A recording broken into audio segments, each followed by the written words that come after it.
Bad dreams, huh? Well, it is real, sort of. You see, part of being a Grey Warden is being able to hear the Darkspawn. That's what your dream was, hearing them. The Archdemon, it talks to the Horde, and we feel it just as they do. That's why we know this is really a blight.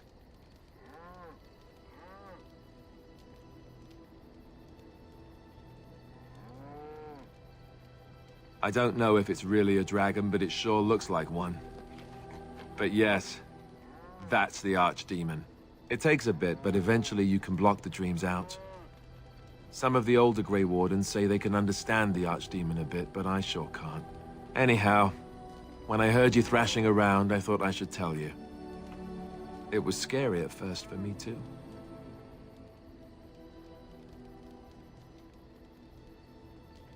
That's what I'm here for. To deliver unpleasant news and witty one-liners. Anyhow, you're up now, right? Let's pull up camp and get a move on.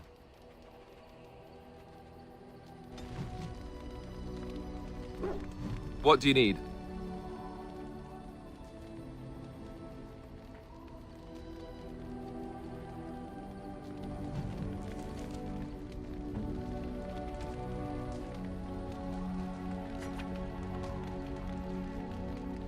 I could get used to this, you know.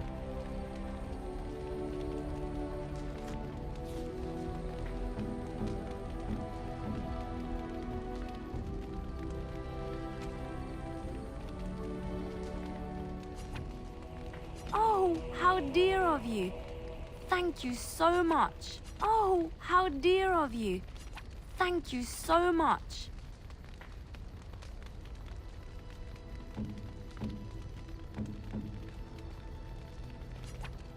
I am grateful. 'Tis thoughtful indeed.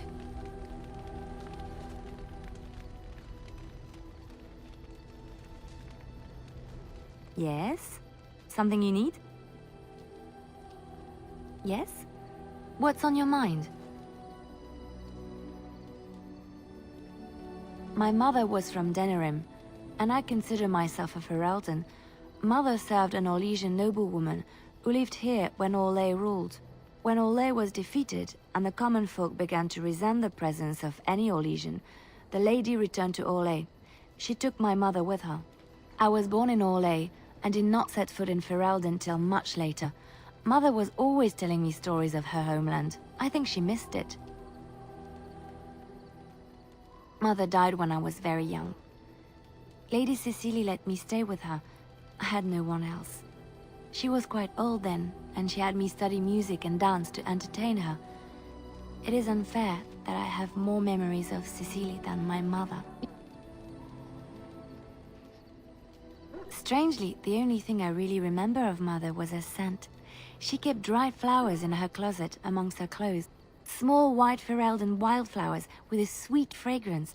Mother called them Andrastis Grace. They were very rare in Orlais. But enough about that. Let us move on. Yes? Something you need? Yes? What's on your mind?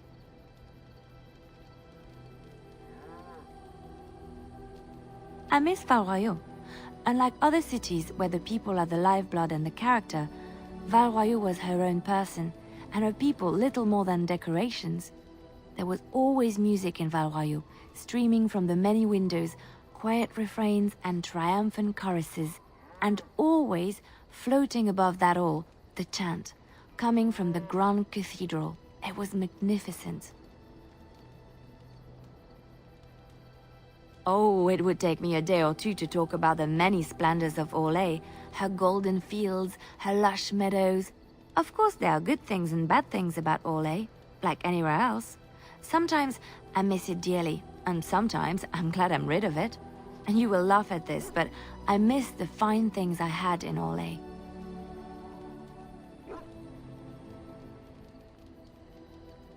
Dresses, fine dresses and furs. And shoes, of course. One can't mingle with nobility with bad shoes, you see. Orlais is very fashionable. Almost ridiculously so. But the shoes... Living with those ridiculous trends was worth it for the shoes.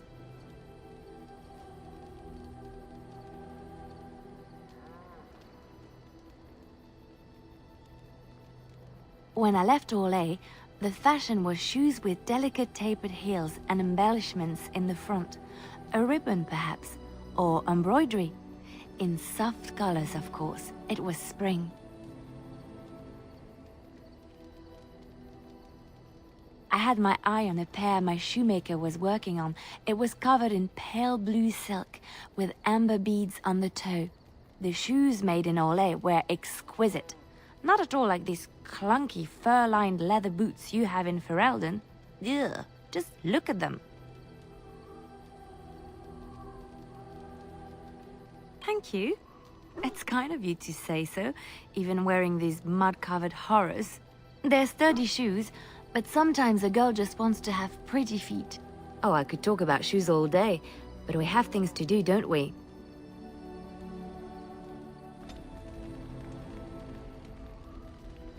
Yes? Something you need? Yes? What's on your mind? Of course I do. I love stories far too much to keep them to myself. Everyone should be able to benefit from them, I think.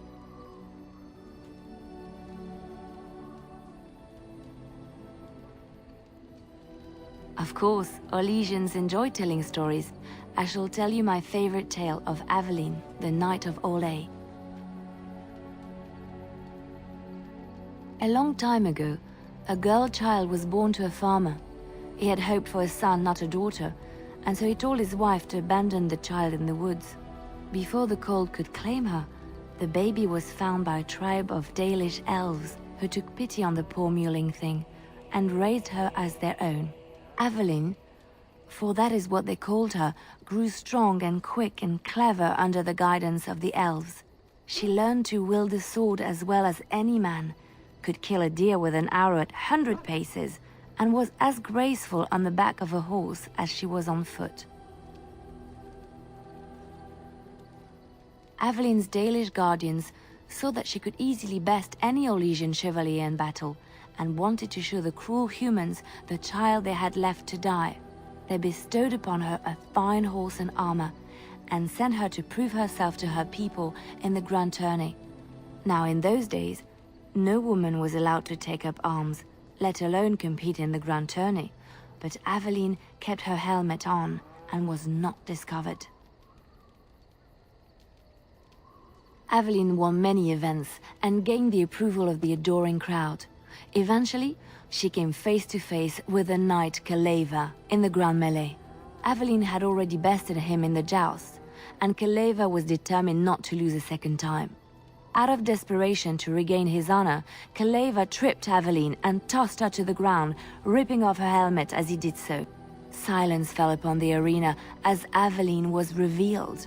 Kaleva declared the previous competitions invalid. A woman had taken part, and this was not allowed. But the crowd cheered for Aveline. Kaleva was furious, for he had lost to a woman and was now being shamed. Blinded by his rage, he forced Aveline to her knees. "Know your place, woman," cried he, and slit her throat.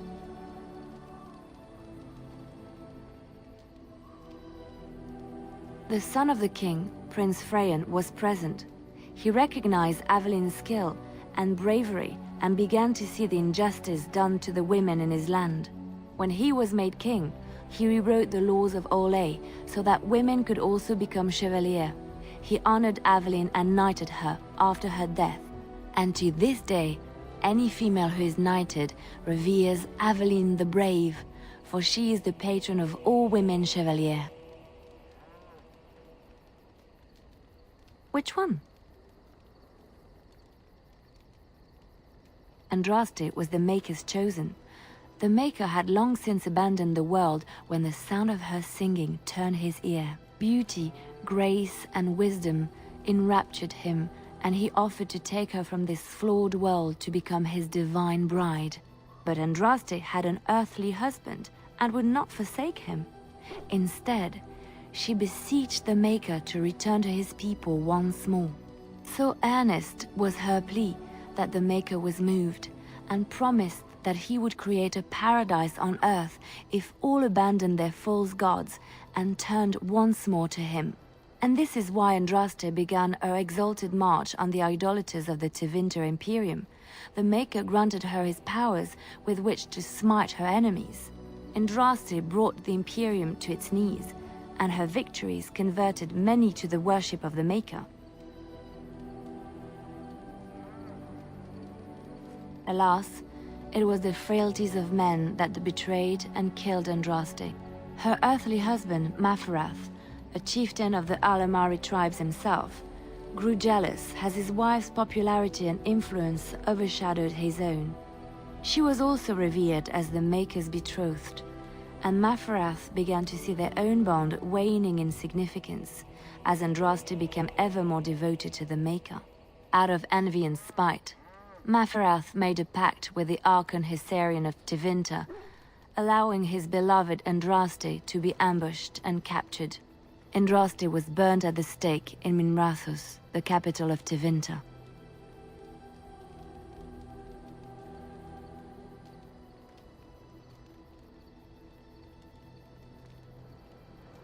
The Tevinter Chantry claims that in Andraste's last moments, Hessarian's heart softened, and he heard the voice of the Maker telling him to end her suffering. He plunged his sword into her heart, and as her blood washed over his hands, he became one of the faithful. Dissenters said that the Archon only converted because he could not stem the tide of Andraste's cult, and was forced to do so to stay in power. We will never know for sure.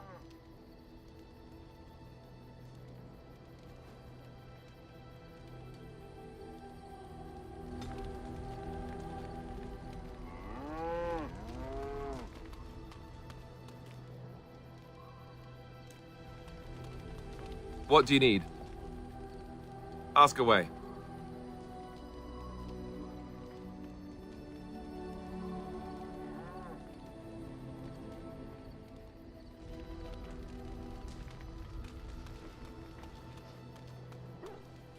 You're a hard man to find. Where are my manners? The name is Levi Dryden. Did Duncan ever mention me? Levi of the coins?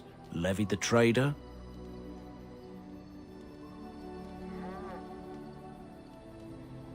Really? He never told you of old Levi? We've known each other for years. But here I am carrying on while you have a blight to stop. Don't want to waste your time. But you see, Duncan promised that together we'd look into something important for the Wardens. And for me. But poor Duncan's... well, no more. A tragedy it is, at that. But I know he would want his work carried on. His pledge fulfilled.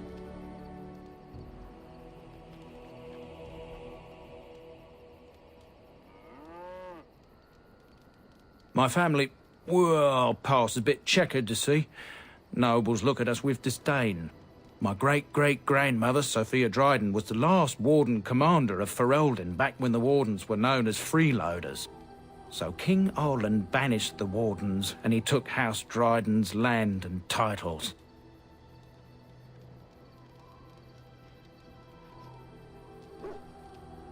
And then some. Not much is known about that time. After King Arland died, there was a civil war, loads worse than this one. And our family was on the run, hunted by enemies, with nary a friend in the world. But Drydens are tough. We rebuilt, became merchants, and we never lost our pride.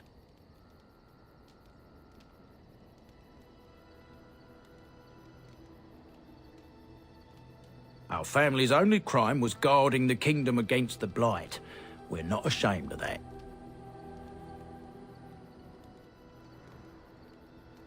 I ask for the truth. My family reveres Sophia Dryden. We know she died at the old Grey Warden base, Soldier's Peak. We want evidence to clear her name. It won't restore our land or our titles, but it'll restore our honor. Well, no one's been to Soldier's Peak since Arland's days. At least none that's come back. I spent years mapping the maze of tunnels to the peak, and I found the way a few years back. So I went to Duncan, I did, and I said that he could reclaim the old base and my family could have its honor.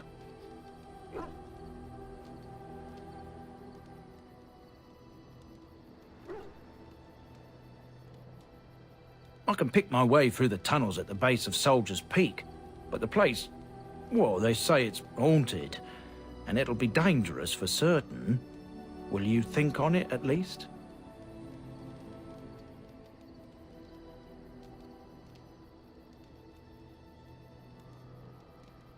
A thousand blessings upon you, Warden. I'll mark down the location on your map. When you arrive, we'll pick our way through the tunnels together.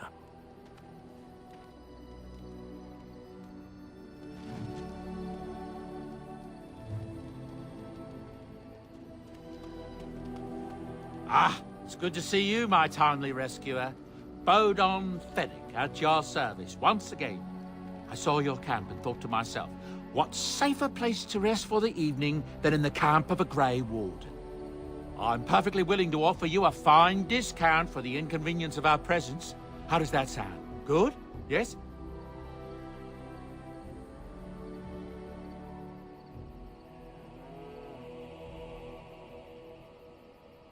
I'm sure you'll be pleased with the goods my boy and I have collected, and with your discount. Hello. The boy's a bit simple, but he's rather good with enchantments. One of those tranquil fellas actually called him a... what was it now? A savant. I had no idea such a thing existed. Enchantment! What do you wish of me? We are in camp, so 'tis as good a time as any.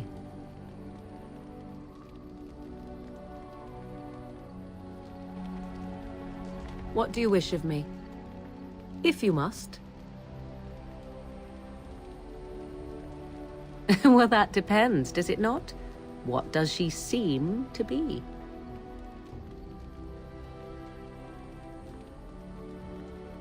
You mean, is she truly the Flemeth of legend and story? Tell me, how much do you know of the tale? The one that the chastened still tell of my mother, to frighten them into obedience.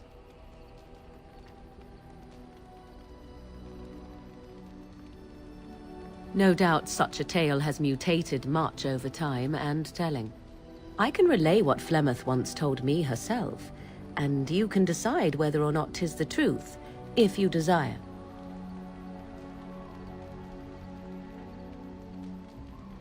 As the tale is sung by the bards, there was a time when Flemeth was young and beautiful, a fair lass in a land of barbarian men, the desire of any who saw her.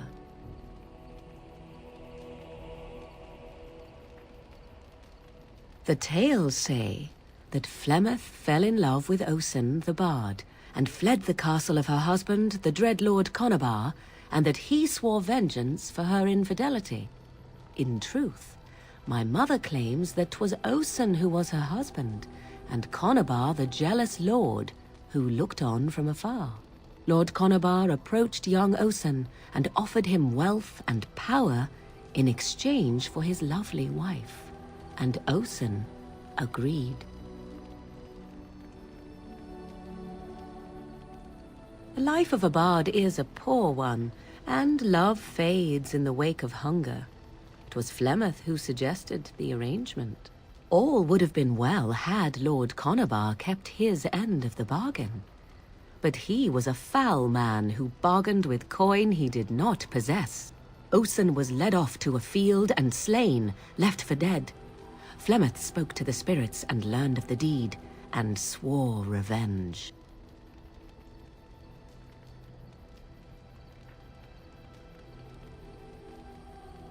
Spirits first, and 'twas they who slew Conabar. Flemeth did not turn to the demon until much later. Lord Conabar's allies chased Flemeth, you see. Chased her to the wilds, and there she hid. There she found the demon, and he made her strong.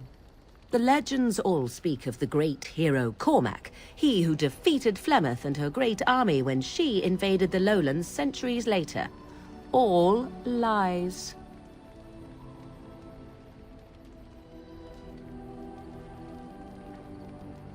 The truth of the matter is that there was never an invasion, As Flemeth tells it, the Chastened never raised an army under her banner, and she never fought with any warrior named Cormac. Cormac led a brutal civil war against his own people, and later claimed it was to vanquish evil that had taken root amongst the lords. Thus, he was hailed a hero. Flemeth was only attached to the legend much later. Perhaps 'twas due to the Great War with the Chastened that eventually came, but Mother claims not to know how it began.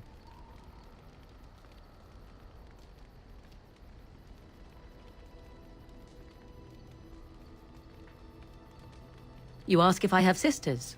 I have asked of this myself.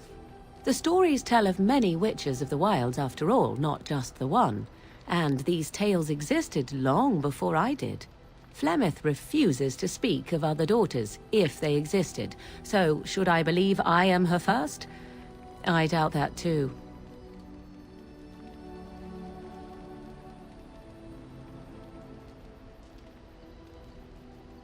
I do not believe everything that Flemeth claims. Oft it seems her bitterness has colored her memories. But on the whole, yes, I believe this tale, if not all. The demon within her has transformed her into something else. An abomination, perhaps some would say. I know not. I only know my mother is clever, and she is part of the wilds as it is part of her. But she is no immortal. She bleeds. A blade in her heart would kill her like any other, were it lucky enough to find her.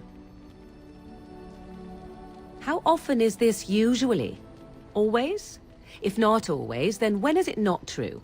There are more things in this world and the next than you or I could ever hope to understand. What Flemeth became is a mystery. I suspect even to her. Flemeth tells it with far more embellishment than I, but you are welcome. Dare I ask of your own mother? Few are abominations of legend, 'tis true, but I find myself curious nevertheless.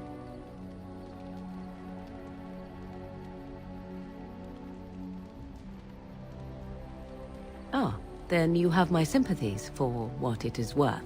Which is very little, I am certain. It matters not. Let us move on.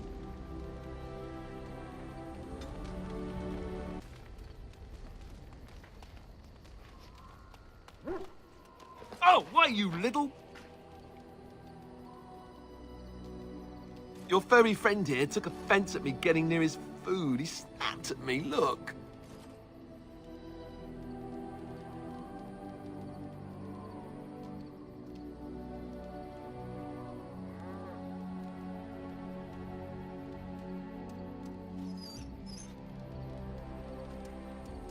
Sometimes I forget that he's a war dog. That'll teach me.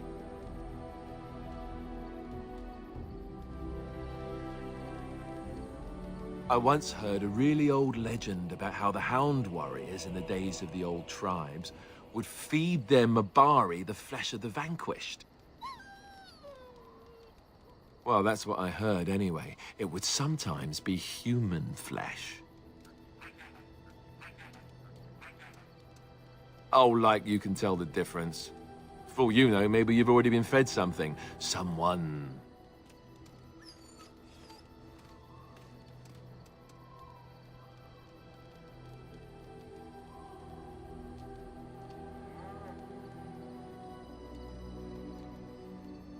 It's not cannibalism if he's eating it, you know.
Yes. Yes. Indeed.